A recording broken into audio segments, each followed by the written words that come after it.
Sir guys, welcome back to my YouTube channel. और आज हमारा D4 एक्सरसाइज का, और आज हम मेनली फोकस करेंगे लेग पे और थोड़ी बहुत आर्म्स की एक्सरसाइज, और फिर हमारा आज का भी डे कंप्लीट हो जाएगा। बट हाँ, आज का डे थोड़ा सा हैवी होगा एक्सरसाइज के पॉइंट ऑफ व्यू से। So let's start. ठीक है। सो आज स्टार्ट करेंगे हम अपने वही वार्म अप से, सिंपल। सो वार्म अप से भाई अपना जंपिंग जैक्स आता है 30 सेकंड का, जो कि आप कर सकते हैं। जंपिंग जैक्स सिंपल होते हैं। ये आपको जंपिंग जैक्स करने हैं 30 सेकंड तक, और उसके बाद आपको थोड़ा हाथों को क्लॉकवाइज एंटी क्लॉकवाइज घुमा लेना है, और ये भी हो जाएगा। और हाँ, जंपिंग जैक्स आज थोड़ा ज़्यादा देर तक कर लेना। हो सके तो 1 मिनट तक पूरा जंपिंग जैक्स कर लेना। 1 मिनट तक पूरे जंपिंग जैक्स कर लेना, अगर आवाज़ नहीं आ रही होगी तो। और उसके बाद क्या करना, स्क्वाट्स करना। और स्क्वाट्स में ना क्या करना, पूरा झुकने की कोशिश करना ऐसे। बहुत लोग को मैंने देखा है कि ऐसे करते हैं, वापस आ जाते हैं। इसे स्क्वाट्स नहीं बोलते, पूरा झुकना रहता है और फिर आना रहता है। ठीक है, ऐसे पूरा झुक के फिर आना है। ठीक है, और ये करना है आपको। और उसके बाद क्या करने, और इसको ना कम से कम तो 30 करने हैं। ये स्क्वाट्स के कम से कम 30 करने हैं, मतलब 30 उठक बैठक करने हैं, जो आपको स्कूल में कराते थे पनिशमेंट के टाइम। तो इसको कम से कम 30 करने हैं। और उसके बाद आपको जंपिंग स्क्वाट्स करने हैं। जंपिंग मतलब कि आप जब स्क्वाट्स करो नीचे जाओ तो आप जंप कर लो। ठीक है, तो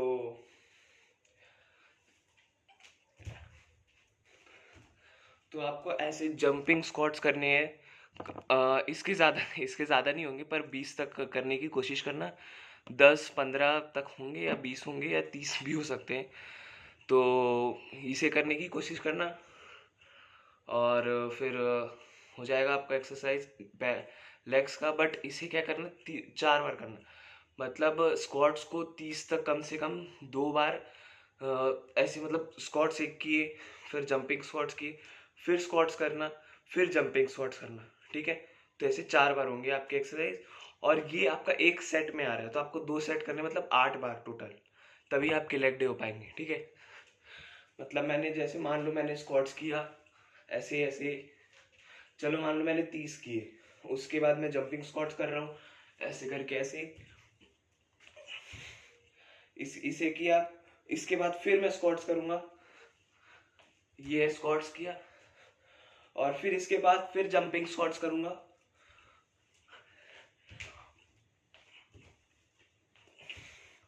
इसके बाद फिर जंपिंग स्क्वाट्स करूंगा, और इसके बाद मैं जो एक्सरसाइज बताने वाला हूँ, फिर यहाँ पे आपका एक सेट कंप्लीट होगा। उसके बाद फिर आपको करना है इसे वापस से रिपीट, मतलब स्क्वाट्स फिर जंपिंग स्क्वाट्स फिर स्क्वाट्स फिर जंपिंग स्क्वाट्स, और फिर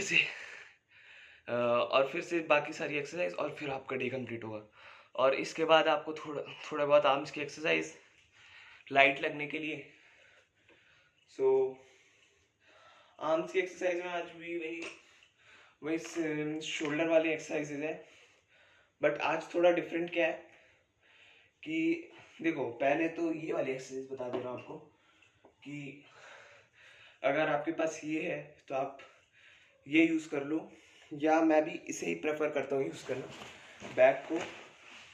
बिकॉज आपका, मैं भी जो एक्सरसाइज बताने वाला हूँ उसमें इसके मूवमेंट ज़्यादा काम आते हैं। बैक को अच्छा खासा भारी कर लेना, और फिर क्या करना, हाथों को सीधा और ऐसे करना, फिर यहाँ ले जाना, फिर ऐसे, फिर ऐसे, फिर ऐसे, फिर ऐसे, फिर ऐसे। मतलब अगर आप साइड से देखोगे ना तो ऐसे रहेंगे, फिर ऐसे, फिर ऐसे, फिर ऐसे। और इसके आपको कम से कम एक हाथ से 30 करने की कोशिश करनी है। और फिर इस हाथ से भी एकदम ही भारी मत कर लेना बैक, बट हाँ, मतलब जितने तक आपको टेंशन फील हो, जितने में आप ऐसे बाइसेप कर्ल कर पाओ। ठीक है, तो उसके बाद ऐसे ऐसे ऐसे, और मतलब अगर आप सामने से भी देखो तो ये ऐसे ही है। ठीक है, और इसके भी आपको मतलब दोनों हाथ से 30-30 करने की कोशिश करनी है। और फिर आपका आर्म्स का ये मतलब इससे ये एक्सरसाइज से क्या होता है कि आपका शोल्डर भी टारगेट होता है और चेस्ट भी हल्का सा टारगेट होता है। और इसके बाद आपको आर्म्स की क्या एक्सरसाइज करनी है, सिंपल बाइसेप कर्ल्स, ठीक है। बाइसेप कर्ल्स आपको करनी है, ये आपको सिंपल करनी है ऐसे। अगर बैक को भारी कर लेना थोड़ा, इसको ऐसे करनी है। और फिर आपको जैसे मैं बताया था ऐसे ग्रिप में पकड़ना है, पहले ऐसे करके करना है, फिर इसको ऐसे पकड़ना है और फिर ऐसे करना है। और इसको एक बार में ही करना ना, कि ऐसे नहीं कि आप पहले ऐसे कर रहे हो फिर इस हाथ में लेके गए फिर ऐसे कर रहे हो और फिर इस हाथ में लेके गए फिर ऐसे कर रहे हो। आप जब ऐसे करोगे एक्सरसाइज और ऐसे एक्सरसाइज कर रहे हो, उसी के बाद जैसे मान लो आप फेलियर तक गए, हल्का सा बैक को नीचे रखा, हाथ को रेस्ट दिया और वापस से उठाया और फिर इसी हाथ से किए। इससे एक ही बार में अच्छे अच्छे आर्म्स पे टारगेट होती है एक ही बार में। और फिर इसी से रिपीट करना है उसे, इससे करना है वो चीज़। एक्चुअली मेरा बैग अभी थोड़ा हल्का है बट आप थोड़ा भारी कर लेना। और फिर इसको छोड़ा, फिर यहाँ पे फिर ऐसे ऐसे ये वाली ग्रिप पे पकड़ के ऐसे गिरना है। तो देखो मैं ऐसे क्यों करवा रहा हूँ और ऐसे क्यों करवा रहा हूँ, इसका रीज़न है। ऐसे करते हो तो आपका ये जो बाइसेप है इस पे ऐसे मतलब ये लंबा होता है, हाँ। और ऐसे करने पे आपके बाइसेप पे हल्की सी चौड़ाई आती है। और फिर क्या करनी है आपको, ट्राइसेप की एक एक्सरसाइज जिससे आपके आर्म्स थोड़े बड़े दिखेंगे, वो होता है ये। हाथों को हल्का सा पीछे ले जाना है और फिर आपको ये वाली एक्सरसाइज करनी है, इसको ऐसे पूरा खींचना है। अगर मैं थोड़ा सा झुक जाऊं तो बता सकता हूँ। ऐसे हाथों को पीछे ले जाना है और हल्का सा ऐसे हल्का सा के पूरा उठाना है।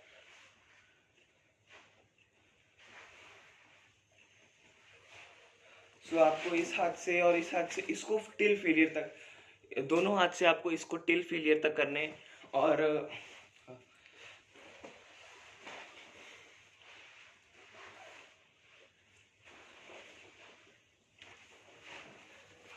सेम ऐसे ही आपको भी करने हैं टिल फेलियर तक। और आपका एक सेट अभी पूरा कंप्लीट नहीं हुआ, अभी एक एक्सरसाइज और बची है, हाँ। और वो एक्सरसाइज पुशअप में आती है। और वो ये एक्सरसाइज अगर आप कर लोगे तो पूरा आपका मतलब एक सेट पूरा कंप्लीट होगा और इसी को आपको 2 बार करना है, ठीक है। सो मैं उस पुशअप को भी करके दिखा रहे हैं, मेनली उसको सूडो पुशअप बोलते हैं पर मैं आपको करके दिखा देता हूँ। हाँ, so guys I am back. So pseudo pushup में आपको क्या करना है, 1 मिनट हल्का सा ऐसे कर लो, हाँ। सो सूडो पुशअप में आपको क्या करना है, हाथों को ऐसे रखना है। जैसे मैंने पुशअप में ऐसे बताया था कि आपको ऐसे रखना है, ये वाली चीज़ सामने रखनी है। तो सूडो पुशअप में आपको हाथ को ऐसे रखना है, ठीक है। और फिर स्टार्ट होना है।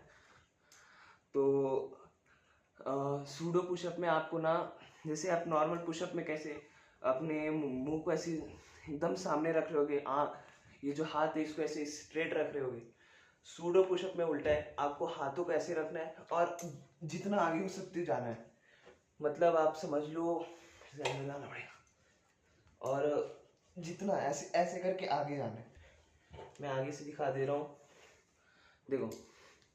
सूडो पुशअप में ऐसे हाथों को रखना है और फिर आगे जितना हो सके और फिर झुकना है, फिर झुकना है। अगर आपको ये एक्सरसाइज थोड़ी हार्ड लगे स्टार्टिंग में और कोई एकदम ही ज़्यादा बिगनर हो, क्योंकि ये एक्सरसाइज एक्चुअली में हार्ड है, तो आप नीज पे भी आ सकते हैं। अपने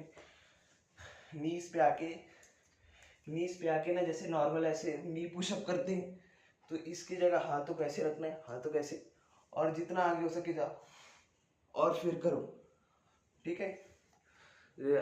स्टार्टिंग में मेरे को ये एक्सरसाइज थोड़ी हार्ड लगती थी बट विद टाइम में ठीक हो जाती है, उतनी हार्ड नहीं लगती है। अभी मतलब 10-15 रिपीटेशन हो जाते हैं इसके। आपसे जितने हो आप उतने करना। जैसे आप नीज पे भी इसी पे कर सकते हो, अगर आपसे इस पे हो रहे हैं, जितने आगे आ सको उतना आना। और हाँ, इसमें पेट को इस एक्सरसाइज इस पुशअप करते सब पेट को आप जितना टाइट करोगे उतना फायदा होगा, ठीक है।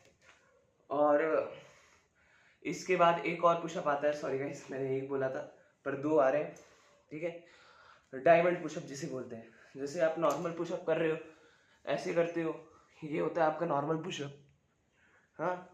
तो आपके हाथों के बीच में ठीक गैप होता है, मतलब शोल्डर के नीचे रहते हैं ये उस समय पुशअप के टाइम में, मतलब आपके हाथ और ये मतलब जो रिस्ट है आपका, तो एक मतलब लाइन में होते हैं। इसमें कैसे दोनों को पास लाना है, ठीक है, और फिर पुशअप करना है, ऐसे करके ऐसे उठना है।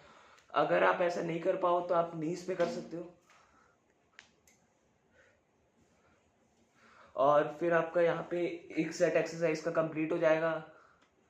और इसे वापस से करना जितना मैंने बताया एक्सरसाइज को, और फिर आपका एक्सरसाइज कंप्लीट हो जाएगा। Thank you for watching. Stay fit, stay focused.